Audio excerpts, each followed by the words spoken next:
Келесі кезекте екінші тақырыптың Б тобына байланысты есептерге мысалдар қарастырайық. 2-де 7-ші есепке мысалдар. Бірінші мысал.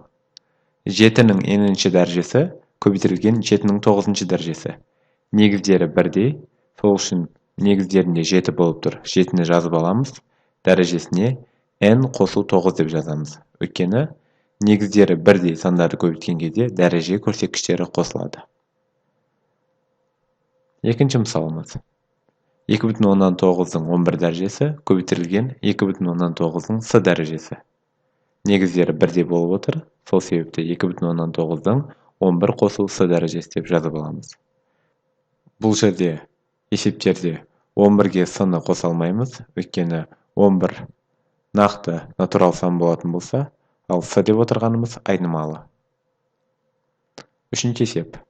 -5-тің 4-ші дәрежесі көбейтілген -5-тің д дәрежесі.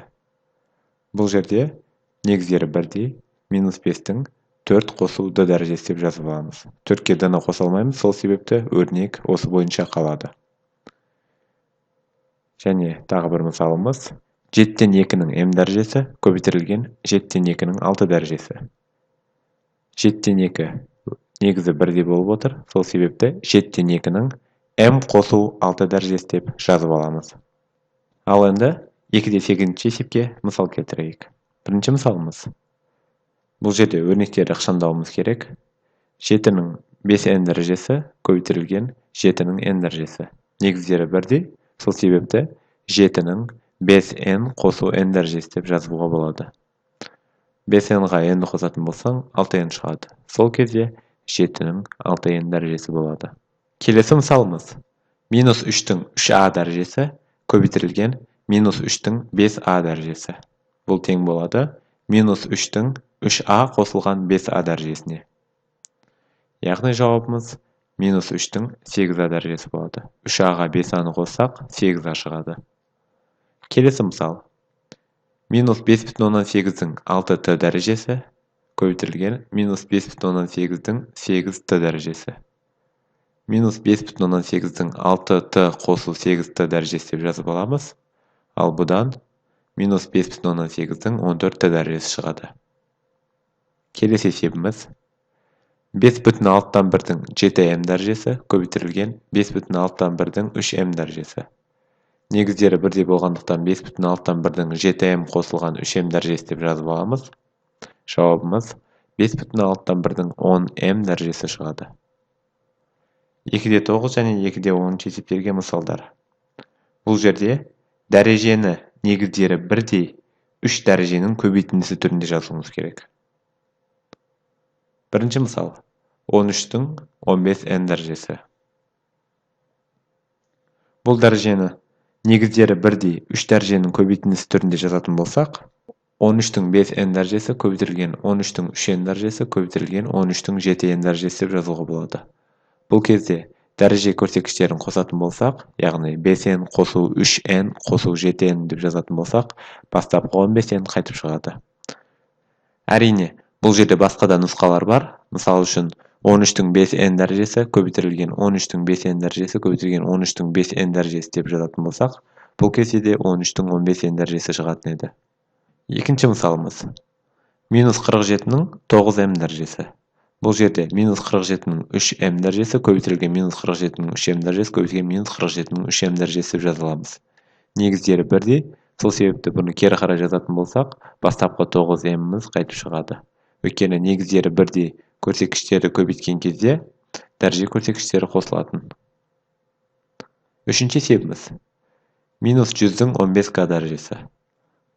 Бұл жерде -100-дің 4k дәрежесі көбейтілген -100-дің 5k дәрежесі көбейтілген -100-дің 6k дәрежесі деп жазыламыз.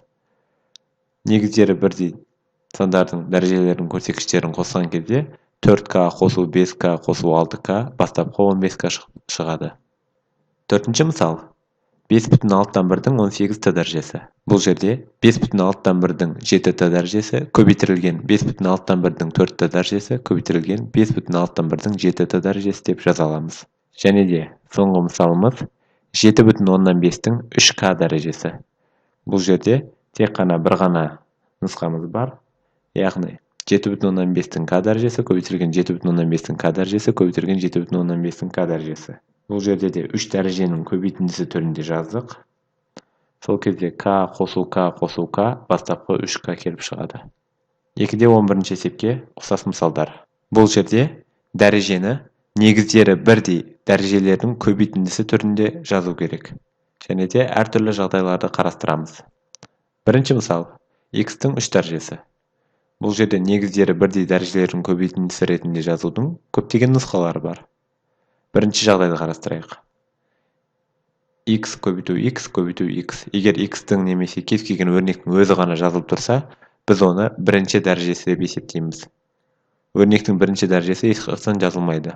Сол себепті бұл жерде x-тің бірінші дәрежесі көбейтілген x-тің бірінші дәрежесі көбейтілген x-тің бірінші дәрежесі болып есептелсе, дәреже көрсеткіштерін қосқан кезде бастапқы 3-ші дәреже қайтып шығады. Немесе x-тің квадраты көбейтілген x. Яғни x-тің 2 дәрежесі көбейтілген x-тің бірінші дәрежесі. Бұл кезде бастапқы x-тің 3-ші дәрежесі тағы да келіп шығады. Біз екі түрлі жағдайды қарастырдық. Келесі мысалымыз. -3-тің 5-ші дәрежесі. Бірінші жағдайды қарастырайық. Бірінші жағдайда -3-тің квадраты көбейтілген -3-тің квадраты көбейтілген -3. Бұл жерде дәреже көрсеткіштерін қосатын болсақ, 2 қосу 2 қосу 1 болады. Яғни бастапқы -3-тің 5-ші дәрежесі қайтып шығады. Келесі жағдайда тура осы өрнекті -3-тің 3-ші дәрежесі көбейтілген -3-тің квадраты деп түрлендіріп жазуға болады. Бұл жерде де -3-тің 5-ші дәрежесі қайтып шығады. Өйткені негіздері бірдей болып отыр. -3-тің 3-ші дәрежесі және -3-тің 2-ші дәрежесі болған кезде. Сол себепті -3-тің 3 қосу 2-ші дәрежесі деп жазып алып, сол кезде 5-ші дәрежесін қайтып шығарып алуға мүмкіндігіміз бар. Келесі мысал, m қосу n-нің 4-ші дәрежесі. Бірінші жағдай, m қосу n-нің квадраты көбейтілген m қосу n-нің квадраты деп жазуға болады. Бұл жерде дәреже көрсеткіштерін қоссақ, бастапқы m қосу n-нің 4-ші дәрежесі шығады. Екінші жағдайда, m қосу n-нің 3-ші дәрежесі көбейтілген m қосу n деп жазуға болады. Бұл жерде m қосу n деп ешқандай дәреже көрсетілмеген, сол себепті бұл жерде бірінші дәреже бар екенін біз білеміз. Сонда 3-ке 1-ді қосатын болсақ, m қосу n-нің 4-ші дәрежесі қайта келіп шығады.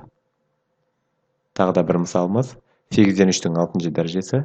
Бұл жерде 8-ден 3-тің квадраты көбейтілген 8-ден 3-тің кубы көбейтілген 8-ден 3. Яғни 2 қосу 3 қосу 1 бастапқы кездегі 6 шығады. Немесе 8-ден 3-тің 3-ші дәрежесі көбейтілген 8-ден 3-тің 3-ші дәрежесі. Бұл жерде дәреже көрсеткіштерін қосқан кезде тағы да бастапқы 6-ші дәрежені алуға мүмкіндігіміз бар.